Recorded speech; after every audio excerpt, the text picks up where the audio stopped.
She was always going to be temporary. A woman like that is a coat you wear until the weather changes. Isora Ven heard the words through the oak of the council room door, and something in her chest tore loose like a mooring rope snapping in a storm. It was not a metaphor. It was a physical thing, a bright, ripping heat that travelled from the hollow of her throat down through her ribs, and she understood with the awful clarity of a struck bell that the mate bond, the silver thread that had bound her to Corvin Ashgrove for 3 winters, had just begun to fray from the far end. He was severing it. He was doing it while she stood in the corridor with a tray of moon wine going warm in her hands, and he did not even have the decency to feel her feel it. "And the boy?" a second voice asked, silk over steel. Delphine Sorel. Of course it was Delphine. "The boy stays hidden until the conclave says otherwise," Corvin answered. "Isora doesn't know he exists. She won't. She's not clever enough to look for a thing she was never told to want. Not clever enough." Isora's knuckles whitened around the tray. The moon wine trembled, twin moons of reflected candlelight shivering on its surface. A boy. There was a boy. A son hidden somewhere in the black stone belly of Iron March, a child her husband, her king, her mate, the man for whom she had bled at 3 separate borders, had kept from her the way a miser keeps gold behind a false wall. She did not scream. That was the first decision, and she made it in the space of a single breath. Screaming was what they expected of a discarded thing, and she had already begun, in some cold room at the back of her mind, to refuse them the satisfaction. She set the tray down on the sideboard with a care that bordered on the surgical. She pressed her palm flat against the cold stone of the wall to steady herself, while the bond kept tearing. Thread by thread, each snapped filament a small white shock behind her eyes. "You feel guilty," Delphine observed, and there was pleasure in it.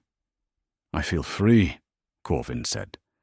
"The conclave wants blood that carries the old moon, Delphine. She was supposed to give it to me. 2 winters ago, she gave me nothing but a grave to stand over." Isora's vision narrowed to a pinhole. 2 winters ago. She knew the wound he meant the way one knows the shape of one's own hand in the dark. 2 winters ago, she had laboured through a night the colour of a bruise, and old Hespera had wrapped something small and still in grey linen and carried it out of the room with her face turned away. And Corvin had told her the child had come too soon and too silent, and there had been a mound of turned earth beneath the ashwood at the edge of the western wood where she still went, some mornings, to speak to a boy who had never drawn breath. She had grieved that grave for 2 winters. She had watered it with a devotion she'd had nowhere else to spend. And now her husband stood on the far side of a door and spoke of a hidden sun and the old moon in the same rotten breath, and a suspicion opened in Isora like a trap-door over black water. "When we crown you," Delphine was saying, "there can't be a first wife lurking in the corners with sad eyes. People pity the pitiful. It curdles a coronation. Send her away, Corvin. Somewhere green and forgettable. Give her a cottage and an allowance, and let her rot politely." A cottage and an allowance. A cage disguised as kindness. Walls of ivy instead of iron. Isora had grown up believing that the highest cruelty was the loud kind, the raised hand, the shouted word. She learned, standing in that corridor, that the highest cruelty is administrative. It fills out a form. It signs a name. It calls exile a mercy and expects gratitude. "Draw up the papers," Corvin said. "I'll tell her tonight. She'll weep. She'll beg. Then she'll be gone by the new moon, and none of this will matter. She'll weep. She'll beg." Isora Ven straightened her spine 1 vertebra at a time. The bond had finished its unravelling, Where it had lived, there was now a strange, ringing hollowness, a phantom ache like a hand that has lost a finger and still feels the wind blow through the missing space. She would carry that phantom for a long time, but she found, testing the emptiness, that she could stand inside it without falling. She turned and walked back down the corridor, her steps even, her breathing measured, past the tapestries that told the glorious lies of the Ashgrove line, past the tall windows where the twin moons of the north hung fat and indifferent above the pines. She did not weep. She did not beg. She climbed the spiral stair to the rooms she had shared with a man who thought her a coat, and she sat on the edge of the bed with her hands folded in her lap, and she made her second decision, which was the one that would remake the world. She would leave. She would take nothing he had given her. And before she was done, she would find that hidden boy, uncover whatever grave truth he was buried under, and make Corvin Ashgrove understand, slowly, completely, on her terms and not his, exactly what a temporary woman could do with the time she had left. She whispered it to the empty room like a vow. "You called me a coat. Winter is coming, Corvin. We'll see who freezes." The candle guttered. Somewhere below her, in a hidden room she did not yet know how to find, a small boy she did not yet know was hers turned over in his sleep and sighed. Isora did not go to Corvin that night. She let him come to her, which he did near midnight, smelling of Delphine's amber perfume and rehearsed regret, and she watched his face arrange itself into the tender mask of a man about to be generous with someone else's future. She let him speak. She had learned, in 3 winters as the Lunar of Ironmarch, that a woman who says nothing is credited with feelings she may not have, and she wanted Corvin to believe she was crumbling. It cost her nothing to sit with her eyes downcast while he told her the marriage had run its course, that the pack needed a Lunar who could give them heirs, that he had found a cottage in the soft green hills of the Velomere, where she might live out her days in comfort and quiet. "You've been good to me," he said, and the lie was so vast it almost had architecture. "I want you to remember that." "I'll remember everything," Isora said, and let him take it for grief.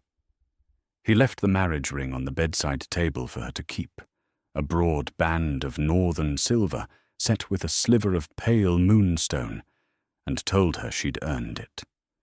When the door had closed behind him and his footsteps had faded down the stair, she picked the ring up, weighed it in her palm, and understood that it was the single most honest thing he had ever given her, because it was a shackle, and now, at last, it was one she could take off. She spent the dark hours not weeping, but working. Beneath the 3rd flagstone of the hearth, where she had knelt to tend the fire 10,000 times so that no servant would think it strange to see her there, was a hollow she had carved out with her own hands across 2 patient years. She had not known, when she began it, what she was preparing for. She had only known the animal truth that a woman with nothing of her own is a woman who can be erased. And so, coin by coin, she had made herself unerasable. Inside the hollow lay a leather roll, a purse of unmarked silver, skimmed from her own dowry before Corvin folded it into the treasury, a smaller pouch of dried herbs and glass vials, the tools of the healer's craft she had learned at her grandmother's knee and never once been permitted to practice at court, and a folded square of vellum sealed with green wax that she did not break, because she already knew what it said and did not yet have the strength to feel it. She was not, whatever Corvin believed, a coat. She had been born Isora of House Cindergrove. Last daughter of a fallen line, the Ironmarch had swallowed a generation ago, and though the Ashgroves had scrubbed her name from the ledgers and married her cheap to bind an old rival's blood, she carried in her the memory of what her people had been. The vellum was the proof of it. Her grandmother had pressed it into her hands the winter she died, and had made her swear not to open it until she stood on the far side of the Iron March's shadow. Izora had thought, at the time, that she would never leave that shadow at all. Now she tucked the sealed vellum against her breast, over the ringing hollow where the bond had been, and felt for the first time in 3 winters that she was standing on the edge of her own life instead of the border of someone else's. There was a soft knock. Izora went still. The door opened a hand's width, and the seamed, moon-brown face of old Hespera appeared in the gap. Hespera the healer, Hespera who had wrapped a small, still thing in grey linen 2 winters ago, and carried it away with her eyes averted. For an instant, the old betrayal and the new one collapsed into a single point of white heat behind Isora's ribs, and she nearly said something she could not take back. But Hespera's eyes were wet, and her hands, when she slipped inside and closed the door, were shaking. "You know," she whispered, "don't you? I saw your face at supper. You've the look of a woman who's found the false wall." "Tell me about the boy," Izora said, and her voice did not shake at all. Hespera pressed her knuckles to her mouth. When she took them away, she was weeping without sound, the way people weep when they have practiced silence for years. "I wanted to tell you 100 times," she breathed. "They made me swear on my own granddaughter's life. The conclave, child. Not Corvin. Corvin only ever does what he's told, and calls it his idea. 2 winters ago, your son did not die. He was born strong and squalling and perfect, and the moment he drew breath, the Sorel woman had him taken to the Eastern Tower, and they gave you a stillborn lamb, wrapped in linen to bury. And I," her voice broke entirely, "I carried the lie into that room with my own 2 hands. I have hated these hands every day since." The floor did not fall away. Izora had already suspected. Suspicion, when it is confirmed, does not shatter. It settles, cold and heavy and final, like the last stone dropped into the foundation of a fortress. Her son was alive. Her son had been alive for 2 winters, hidden in the Eastern Tower, growing and laughing and learning to walk without her, while she knelt beside an empty grave and whispered lullabies to the turned earth. "His name," Izora said. "They call him Emryn," Hespera whispered. "He has your grandmother's grey eyes. He's afraid of thunder, and he loves the little birds that nest in the tower eaves, and he asks the nurses where his mother is, and they tell him she's dead." The old woman sank down onto the edge of the bed, all the years suddenly heavy on her. "The conclave wants him, because of what runs in your blood, child. The old moon, Cindergrove blood. They mean to raise him as Delphines and Corvins, mate him young into their web, and breed a line of alphas they can lead by the nose forever. Your boy is a key, Izora, and they've locked him in a tower to keep the door for themselves." Izora stood. The phantom ache where the bond had been didn't vanish. But it changed. It hardened, the way water hardens into something that can cut. "I can't take him tonight," she said, and hated the truth of it. "The tower's watched. If I run with him now, they'll bring the whole march down on the roads and take him back before dawn, and then they'll wall him deeper, and I'll never reach him again." "You're leaving him?" Hespera's face crumpled. "I'm leaving to come back," Izora said. "I can't fight the conclave from a cottage in the Velomere with a stolen child and empty hands. I need what they took from me before I take back what they stole. I need a place they don't control, allies they can't buy, and a truth they can't deny in the open." She knelt and took the old woman's trembling hands in both of hers, and she did not flinch from them. "You didn't do this, Hespera. They did. Now do the one thing that can make it right. Stay." Watch over him. Tell him nothing that would put a light in his eyes for someone to snuff out. And when I send for you, and I will send for you, be ready to carry the truth into the light the same way you carried the lie into the dark." Hespera wept, and nodded, and pressed something into Isora's palm, a small carved bird, no bigger than a thumbnail, worn smooth. "He whittles them," she whispered. "The nurse lets him, to keep him quiet. He has a windowsill full of little birds trying to fly out through the glass. Take it, so you remember what you're going back for." Isora closed her fingers around the wooden bird until its edges bit her skin. Then she left the marriage ring, gleaming on the bedside table beside a single folded page. Not a note of grief, but a note of 2 words, written in her steady hand, that Corvin would find in the morning and turn over and over, without understanding for a long, long time. It said only, "Remember me."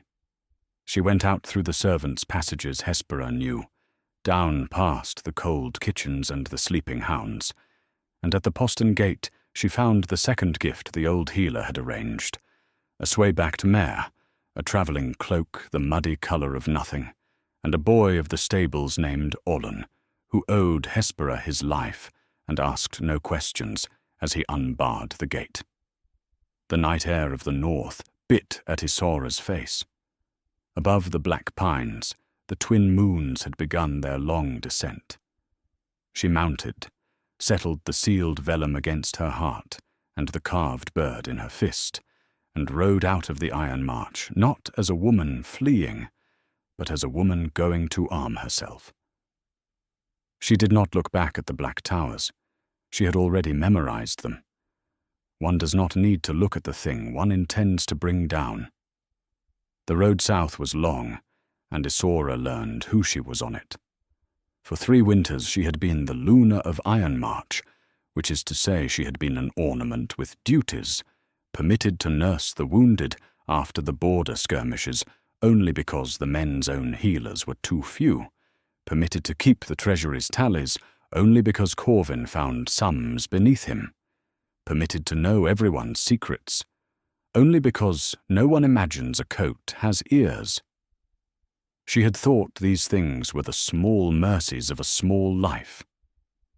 She discovered, riding alone through the frost-rimed valleys of the Velomere and beyond, that they were weapons she had been sharpening without knowing it. She knew the price of grain and the debts of half the border lords. She knew which alphas hated the conclave and which merely feared it. She knew, from 100 sick-beds, how to close a wound and how to open a heart, and she knew, this above all, how to be underestimated so completely that no one thought to guard against her. She did not go to the cottage in the Velomere. Let Corvin's men find it empty and shrug and assume some grief-mad woman had wandered off a cliff. She turned west instead, toward the one place in the known reaches that the Silvered Conclave had never managed to bring to heel, the Freewater reaches, a sprawl of storm-battered islands and salt marsh harbours where no single alpha ruled, and no old bloodline mattered more than what a person could actually do. It was a hard, cold, honest place, and it was there, in a smoke-blackened harbour tavern called the Broken Compass, that Isora Ven met the man who would help her become something the Conclave had never planned for. His name was Alaric Rook, and he didn't stand when she entered, because Rook didn't stand for anyone until they'd earned it. He was broad and weathered, and grey at the temples, too young, an alpha without a title in a land that had no use for titles, and he ran the Freewater's tangled web of shipping and salvage and quiet debts the way a spider runs a web, patiently from the centre, feeling every thread. He was known for 2 things, that he had never once lost a cargo he'd agreed to protect, and that he had never once forgiven a man who lied to him. Isora sat across from him uninvited, set the last of her northern silver on the table between them, and told him the truth. Not all of it. She was not a fool, but the shape of it. That she had knowledge worth more than coin, that she knew the debts and weaknesses of every lord in the conclave's orbit, that she wanted to build something, and that she needed a place to build it where the northern crows could not reach. Rook listened without moving. When she finished, he pushed the silver back across the table toward her. "I don't want your money," he said. "I want to know why a Luna of Ironmarch is sitting in my tavern, smelling of 100 leagues of road, with grief in her eyes and iron in her voice. Lie to me, and this conversation is over." So she told him about Emryn. It was the first time she had said it aloud to anyone but Hespera, and it came out of her raw and unadorned.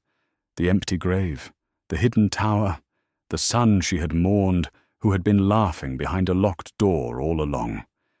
Rook's weathered face did not soften exactly, but something moved behind his eyes, some old grief of his own turning over in its sleep, and when she was done, he was quiet for a long time, watching the fire. "I had a daughter," he said at last, and offered nothing more, and Isora understood that she had just been trusted with the only currency that mattered in the Freewater. The conclave took her from me too, in their way. Not with a lie. With a war they started and walked away from. He turned the empty cup in his scarred hands. "You want to build something. All right. But understand what building means here. In the north, they hand you power like a coat and take it back when the weather changes. Here you make it with your own 2 hands out of what nobody else wants. And it's yours because you made it, and nobody can take it back, because it was never theirs to give." He leaned forward. "Can you actually do the things you say? The healing, the ledgers, the reading of men? Give me a month," Isora said, "and I'll show you what a coat can do." He gave her a month. She needed less.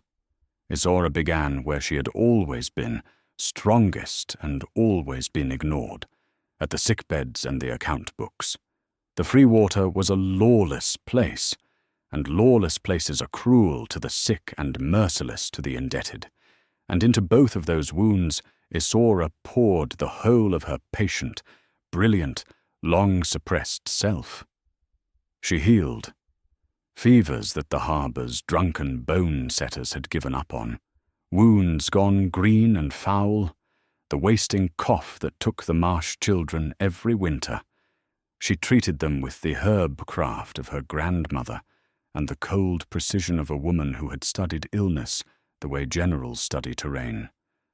Word traveled the way it always does, from a saved child to a grateful mother, to a whole harbor. Within weeks, the woman they'd called the Northern Stray had a name in every mouth, and the name was spoken with something the Ironmarch had never once given her, respect that she had earned rather than been assigned. But it was the ledgers that made her dangerous. Rook's operation ran on debts and favors, on 100 tangled threads of who owed whom that he alone had held in his head for 20 years. Isora took those threads and made them into a map. She saw, where he had only ever felt, the whole architecture of obligation that ran through the Freewater and out into the wider world, and she saw, with a jolt like cold water, how many of those threads ran north. How many border lords in the conclave's orbit quietly bought their winter grain through Freewater ships to hide the failing of their own harvests. How many of the conclave's proud allies were, underneath their banners, drowning in debts they could not name aloud. Corvin Ashgrove himself, she discovered, had borrowed against 3 seasons of Ironmarch tin to pay for the very coronation Delphine was planning. Borrowed it through 4 false names and 2 shell factors from a Freewater lender whose paper Rook happened to hold. Isora sat very still the night she found that thread. Then she laughed, once, quietly, without any warmth at all. She had spent 3 winters keeping Corvin's accounts and being told the great sums were beyond her. And here was the greatest sum of all, the money that would put a crown on Delphine's head, and it ran straight into her own 2 hands. "You built the tower you're keeping my son in," she murmured to the empty ledger room, "and you borrowed the stones from me to do it." She did not move against him. Not yet. A single clever woman with a single clever debt could be crushed by the conclave the way a boot crushes a wasp, and she would only get 1 blow, so it would have to be the last one. Instead, she did what her grandmother's people had always done best, the thing the Cindergroves had been famous for before the Ashgroves burned their halls. She wove. She took Rook's tangle of debts and Isora's map of weaknesses, and, over the long, dark months of that first winter, she braided them into a thing that had never existed in the free water before. A compact, a confederation, a quiet council of harbours and captains and marsh lords who agreed for the first time in living memory to hold their debts in common and move as one. She called it the Tidewater Accord. Rook was its shield, she was its mind, and though she never once took a title, everyone from the Broken Compass to the farthest salt island knew whose hand truly held the threads.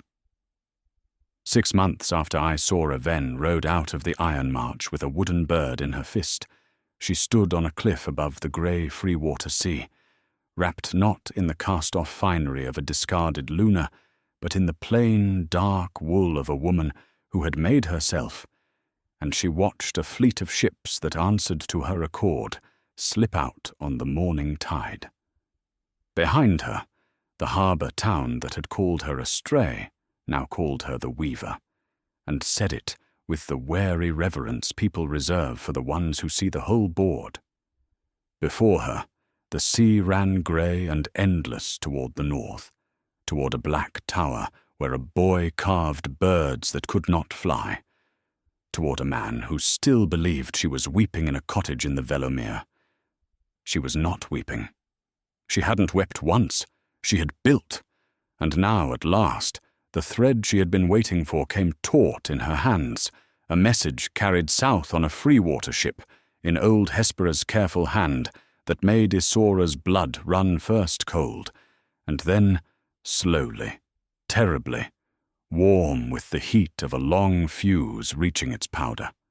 The conclave had set a date for the coronation, and they had made a mistake. The mistake was this: the silvered conclave, that ancient web of matriarchs and money that had ruled the north from the shadows for 4 generations, did not trust Corvin Ashgrove to hold his own throne. They had watched him borrow against his tin and drink through his winters, and lean ever harder on Delphine Sorel's ambitions, and they had concluded, correctly, that he was a weak vessel for the old moon bloodline they meant to cultivate through the boy Emryn. So the conclave, led by its cold matriarch Vespera Duhane, had decided to stop hiding behind kings. At the coronation, before the assembled lords of the north, they intended to reveal the boy publicly as the true heir of a restored and conclave-guided Iron March, set Delphine and Corvin up as his regents, and in doing so, bring the whole apparatus of their secret power out into the daylight, where it could finally be worshipped instead of merely feared. They were, in short, about to take Isora's son and hold him up before the world as the keystone of their empire. To do it, they needed money. A coronation that doubled as the unveiling of a hidden dynasty could not be cheap, and Corvin's borrowing had already scraped the Iron March's coffers to the stone. So the conclave had done what proud and desperate powers always do. They had gone looking for a lender who could move a great deal of silver quickly and quietly, and would not ask questions that reached the northern lords.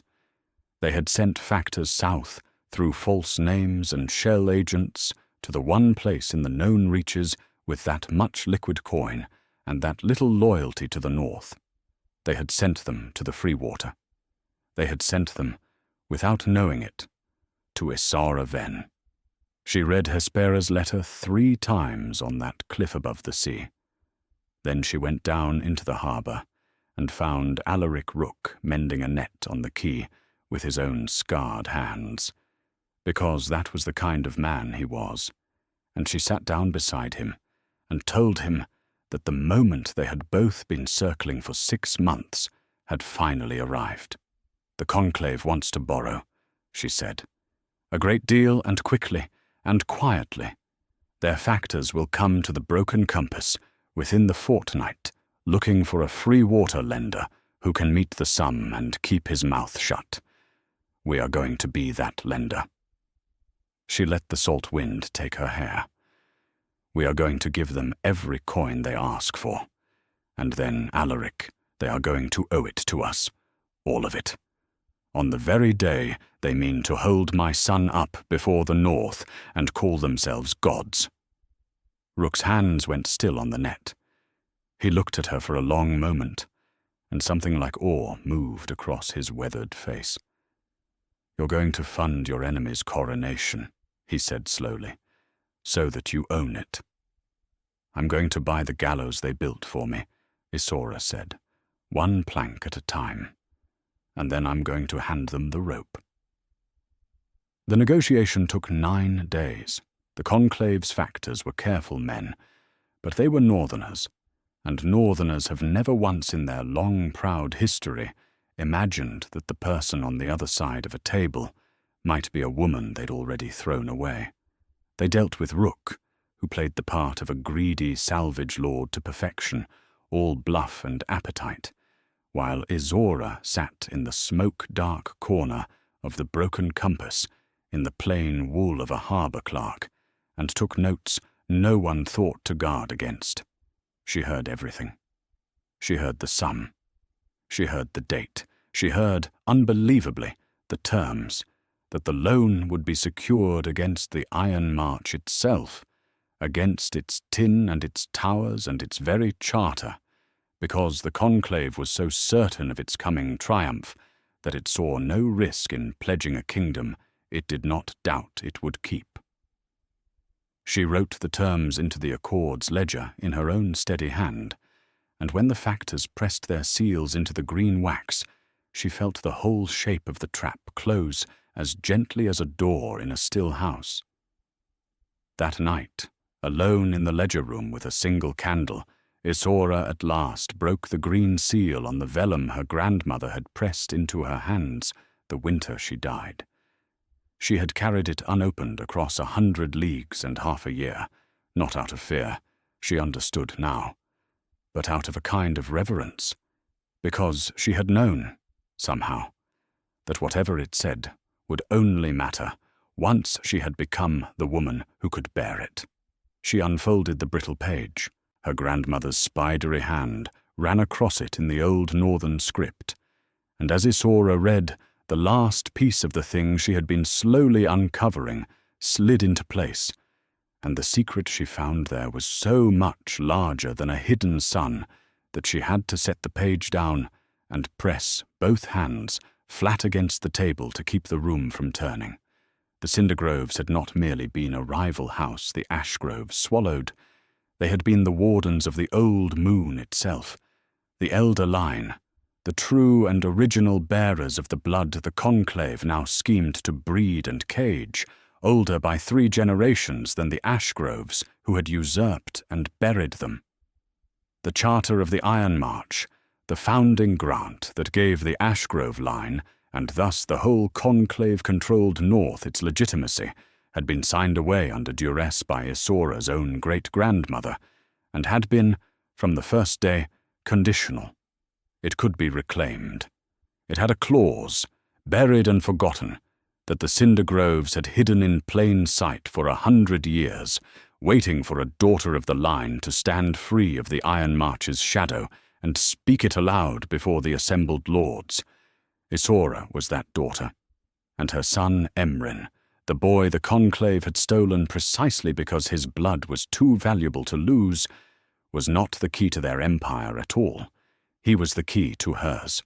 The greater secret, the one the Alpha King had never known he was hiding, the one even the conclave had failed to fully grasp, was that in stealing Isora's child, they had preserved and protected the one living proof that the entire Northern Order rested on stolen ground. They had not caged a future king.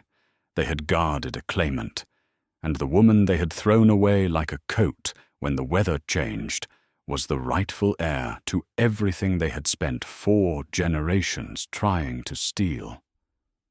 Isora sat in the guttering candlelight for a long time with her grandmother's charter in her hands and her son's carved bird on the table before her, and she didn't weep, though her eyes stung, and she didn't laugh, though something vast and dark and just wanted to break out of her chest.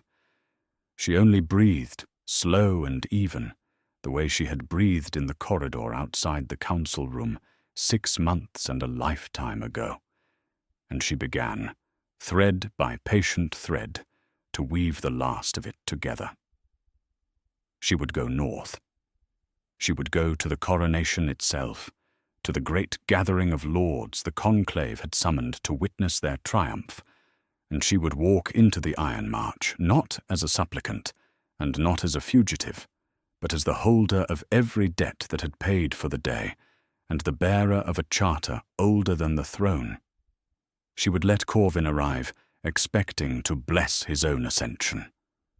She would let the conclave arrive, expecting to unveil their god, and she would take from them, in front of the whole assembled North, the 2 things they had been most certain could never be taken: their money and their legitimacy, in a single afternoon, without ever once raising her hand. "I have you," she whispered to the little wooden bird, closing her hand around it, the way she would soon close her arms around the boy who'd carved it. "I have you now. I'm coming." The coronation of the North was held, by ancient custom, at the great grey hall of the Iron March, beneath the vaulted stone the Ashgroves had raised on Cindergrove ground, on the night the twin moons came full together. Isara had walked that hall 10,000 times as a discarded Luna. She entered it now, on the night that would remake the North, as something the assembled lords could not at first name. She came by sea, and then by road, at the head of a small procession of free-water captains and tidewater accord factors, and she came dressed in the deep storm grey and salt silver of the Cindergrove line, a colour no one in that hall had seen worn in 100 years.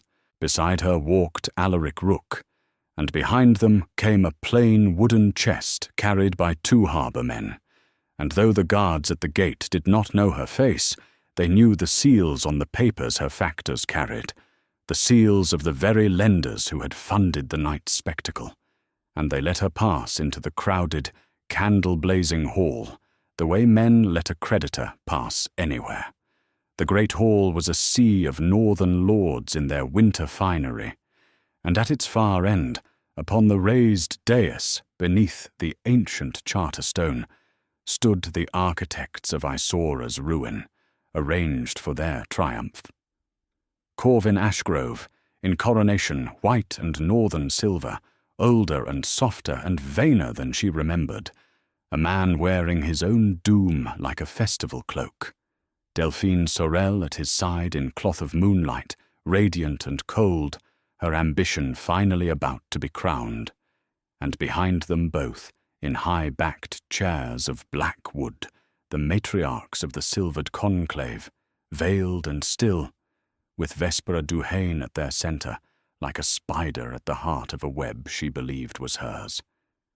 And between them, small and solemn and pale, holding a nurse's hand and staring out at the crowd of strangers with wide grey eyes, her grandmother's grey eyes, stood a boy of 2 winters, Emryn, her son, alive and near enough to touch and utterly unaware that the woman moving through the crowd toward the dais had knelt for 2 years beside a grave with his name in her mouth. Isora's step didn't falter. She had promised herself it would not, and it did not, though the phantom ache where the bond had once been flared white-hot at the sight of him, and every animal instinct in her screamed to cross the hall and snatch him up and run. She held. She had not come to snatch.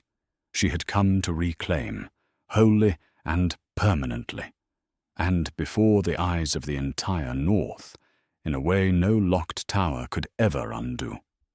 The herald cried the opening of the rite.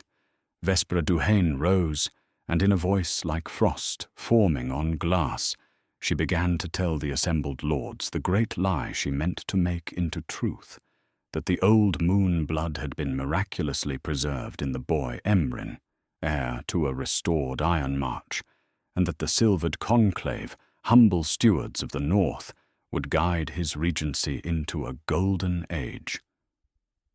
She spoke of destiny. She spoke of blood.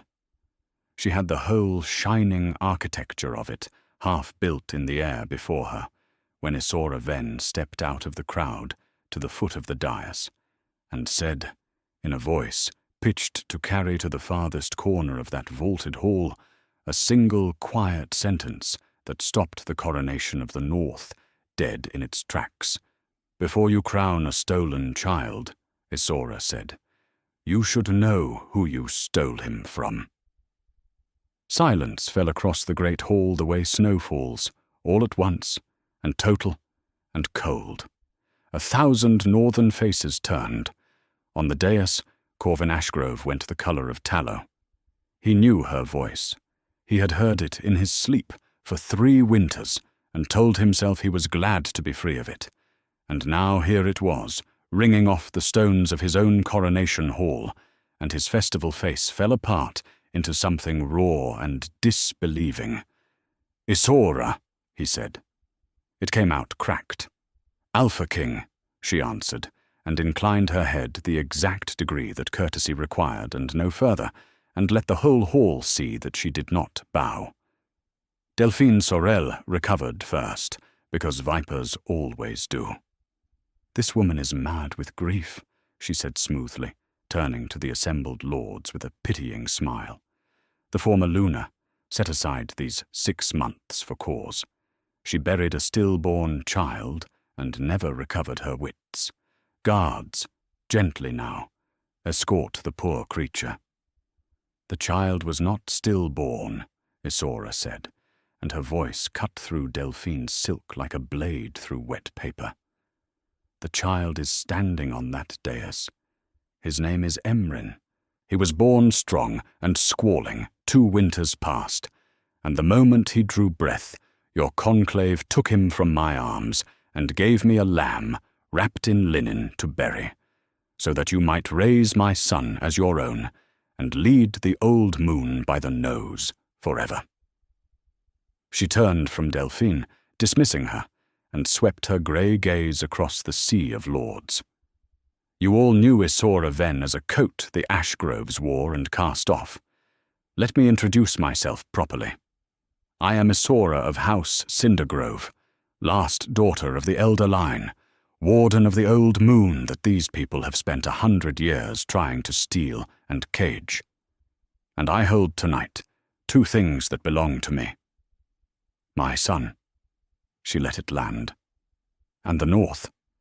The hall erupted, a roar of 1,000 voices, disbelief and outrage and hunger all at once, and Vespera Duhane rose from her black chair with her veil trembling and her frost-glass composure cracking at last. "Cindergrove is dead," the matriarch hissed. "Burned out 3 generations gone. Whatever this woman is, she is no—" "Then you'll have no fear of a dead woman's charter," Isora said, and lifted her grandmother's vellum high, so that the assembled lords could see the ancient seal upon it, and the whole hall went still again, because northern lords know an old seal when they see one, and old seals in the North are law. "This is the founding charter of the Iron March," she said, And now she spoke slowly, so that every word could be weighed. Signed under duress by my great-grandmother, Warden Iseult Cindergrove, when the Ashgroves took these halls by fire. Read it, any lord among you who doubts me. It is conditional. It always was. It grants the Ashgrove line stewardship of the old moon's seat only so long as no daughter of Cindergrove, standing free of the Iron March's power, comes before the assembled lords to reclaim it. She lowered the page and looked, for the first time, directly at Corvin Ashgrove. I am free of your power, my lord. I stand in your hall by no leave of yours, beholden to you for nothing, wearing not one thread you gave me. And I have come before the assembled lords. The condition is met. The stewardship is ended. She let the silence stretch. Then she delivered the second blow, the one that turned outrage into ruin.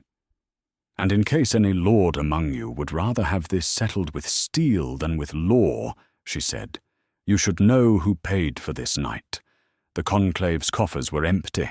Corvin's tin was mortgaged to the stone.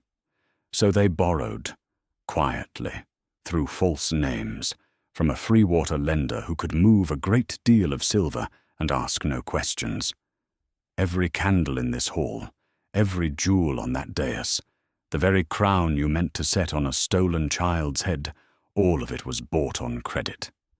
And that credit, she opened her hand toward the plain wooden chest her harbour men had carried in, and toward the sheaf of sealed papers Alaric Rook now held up beside her, is held by me. I am the lender. I hold the conclave's paper, secured, by their own hand and seal, against the Iron March itself. Its tin, its towers, its charter. They pledged a kingdom they were certain they could never lose, to a woman they were certain they had already thrown away. She smiled then for the first time, and it was a terrible and beautiful thing. You built the gallows, and you borrowed the lumber from me to do it. I have simply come to collect.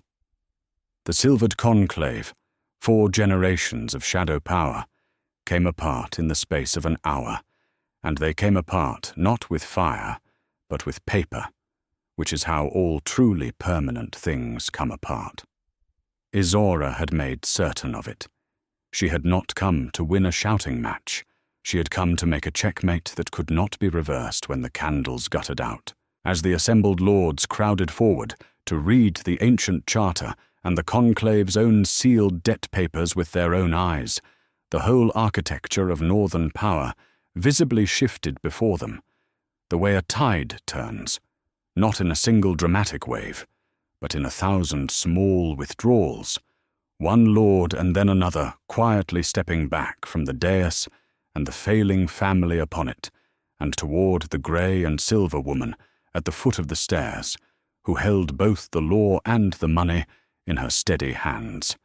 Vespra Duhane tried at the end to do what her kind had always done, and reach for force. "Take her," she commanded the Iron March guards, her frost voice climbing toward a shriek. "Take the child, take the papers, burn them all." "That doesn't work anymore," Isora said, so quietly that the matriarch had to stop shrieking to hear it, which was the point. "You built your power on being feared in the dark, Vespera. You spent 100 years never once having to say your commands in the light, where men could look at them and decide whether to obey. Look around you. Look at your lords. Every one of them owes their winter grain to my accord. Every one of them has just learned, in front of all his rivals, that your empire was bankrupt and stood on stolen ground. Give the order. See who moves." She waited. Not one guard moved. Not one lord stepped forward. In the whole vast hall, in the fullness of the conclave's supposed triumph, there was only the sound of 1,000 people quietly choosing the winning side. "Command is a fire, matriarch," Isora said. "It needs something to burn. You have nothing left." And Vespra Duhane, who had ruled the north from the shadows for 4 generations, sat slowly back down into her black chair, and put her veiled face in her hands, and became, in front of everyone, an old woman who had lost. It was Corvin who broke. Isora had known he would. He had always been the weakest thread in the conclave's web, a vessel, as Hespera had said, who only ever did what he was told, and called it his idea. He came down off the dais in his coronation, white with his crown still in the herald's hands, and he crossed the emptying space between them, and he stopped before her with his face open and ruined, and, God help him, hopeful. "Isora," he said, "you have every right. Every right. But there's still something between us. I felt the bond break. That night, I felt it. It nearly killed me. We could. The boy needs a father, and I—" He reached for her hand. "Come back. Rule beside me. We'll set the rest of them aside. Delphine, the conclave, all of it. It can be you and me and our son, the way it should have been. I was a fool. Take me back and be my Luna, and all of this can still be—" "No," Isora said. Just that. One word, dropped into the vast hall like a single stone into a still well, and it stopped him more completely than any speech could have. He had prepared himself, she saw, for her fury. He had 100 answers ready for her rage and her grief and her recrimination. He had no answer at all for a woman who simply, calmly, wanted nothing from him. "I mourned a grave for 2 winters because of you," Isora said. "I knelt in the frost and sang to turned earth, while my living son learned to walk in a locked tower 100 paces from my bed. You called me a coat. You said I wasn't clever enough to look for a thing I was never told to want. And then you left your marriage ring on my bedside table as if you were being generous, as if a shackle were a gift." She took the ring out of her pocket. She had carried it 6 months, not for love, but for exactly this. And she pressed it into his open, reaching hand and folded his fingers closed over it with a gentleness that was worse than any blow. "You keep it. You earned it. Remember me." His face crumpled. He remembered the 2 words on the folded page. She saw the moment he understood them at last. Delphine Sorel, seeing which way the tide had turned, chose that moment to save herself the way her kind always tries to. "This is monstrous," she declared to the hall, drawing her cloth of moonlight around her like armor. "I had no part in stealing any child. It was the conclave. It was Vespera. I was only ever a— Corvin, tell them! I was only ever trying to—" And she reached, in her desperation, to snatch the boy Emryn from beside her and hold him, whether as hostage or as proof of her maternal innocence. Not even she seemed to know. She never touched him. Old Hespera, who had stood forgotten at the edge of the dais, through the whole reckoning, with tears streaming silently down her seamed brown face, stepped between the viper and the child with a speed no one expected from a woman her age, and gathered the boy up into her own arms, and turned her back on Delphine Sorel entirely, and carried Emryn down the dais steps and across the silent watching hall, and placed him, at long last, into the arms of his mother. Isora Ven had not wept in 6 months. She had promised herself she would not weep in that hall of all places, before those people of all people. She broke the promise. She could not help it, and she did not try. She gathered her son against her chest, this warm and solid and living weight she had mourned as cold earth, and she pressed her face into his dark hair that smelled of tower dust and childhood, and she wept, and the whole north watched her weep, and understood at last exactly what had been stolen, and exactly who had reclaimed it. "I have you," she whispered into his hair, over and over, "the way you steady a frightened thing, and yourself at once. I have you. I have you. You're safe. I'm your mother, and I have you, and I am never, ever letting go." The boy, who had asked 100 nurses where his mother was and been told 100 times that she was dead, went very still in her arms. Then he lifted his small hand and pressed it flat against her wet cheek and looked at her with his grandmother's grey eyes. And he said, in the uncertain voice of a child sounding out an impossible word, "Mama?" And Isaura, unable to speak, only nodded and held him tighter. And the great grey hall of the Iron March, which had been raised on Cindergrove blood and had watched 100 years of stolen power, watched the old moon come home. What came after was quieter, as the truest victories always are. There was no massacre, no burning, no head on a spike. Isaura had built her whole long game precisely so that none of that would be necessary, so that the reversal would be total and lawful and impossible to romanticize into a martyrdom.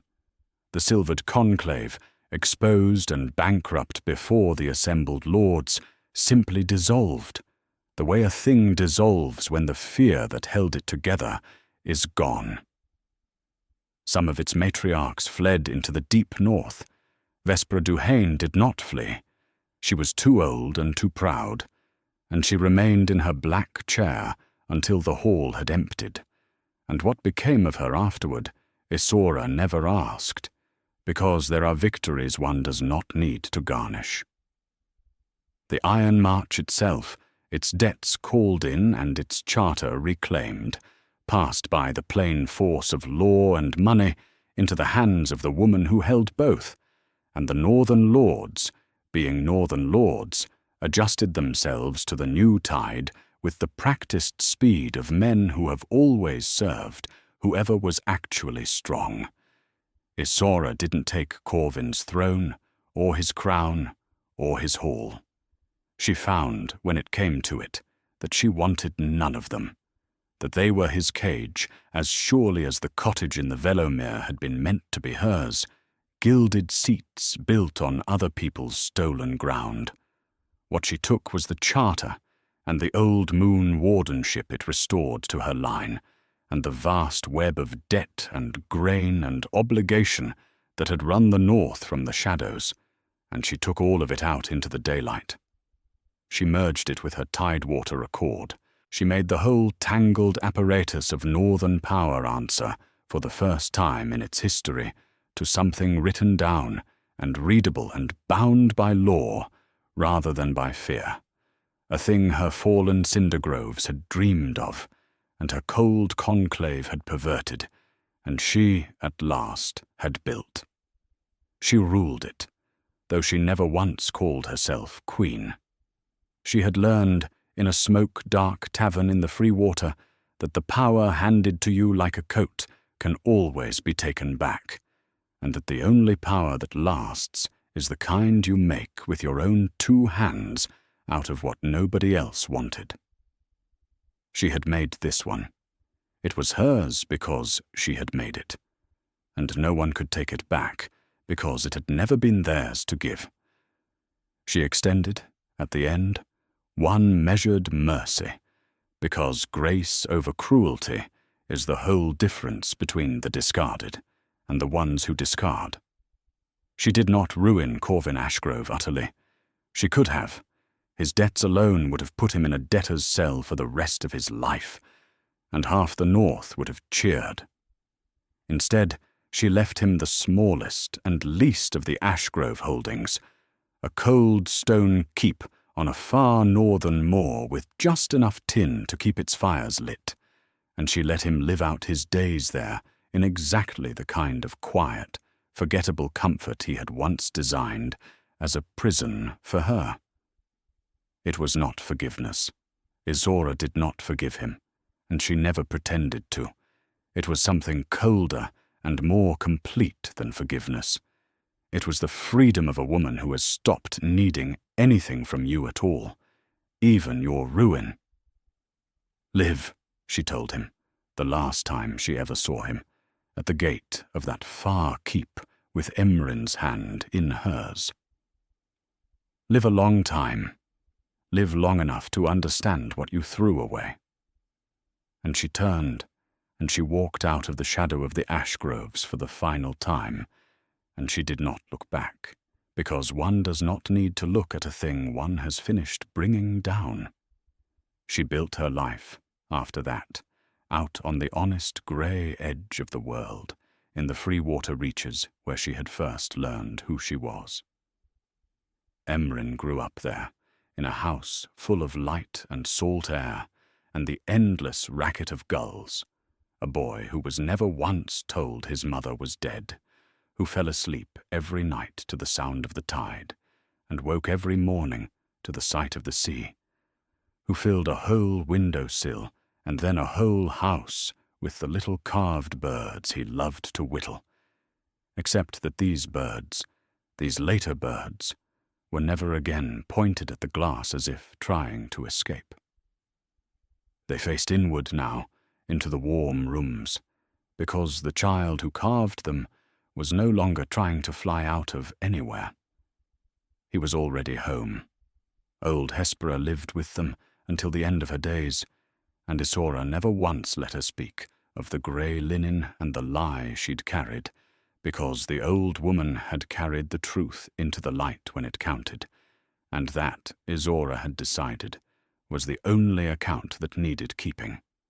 And Alaric Rook was there too, at the centre of his web and hers, a man who had lost a daughter and helped a stranger reclaim a son, and what grew slowly and honestly between him and Isora over the long grey years was never loud and never gilded and never once felt like a cage, which was how they both knew, at last, what it actually was. Some nights, when the twin moons came full together over the free water sea and the old phantom ache stirred where a stolen bond had once been, Isora would stand at the cliff's edge and remember the woman who had heard herself called a coat through an oak door, and had chosen, in a single breath, not to scream.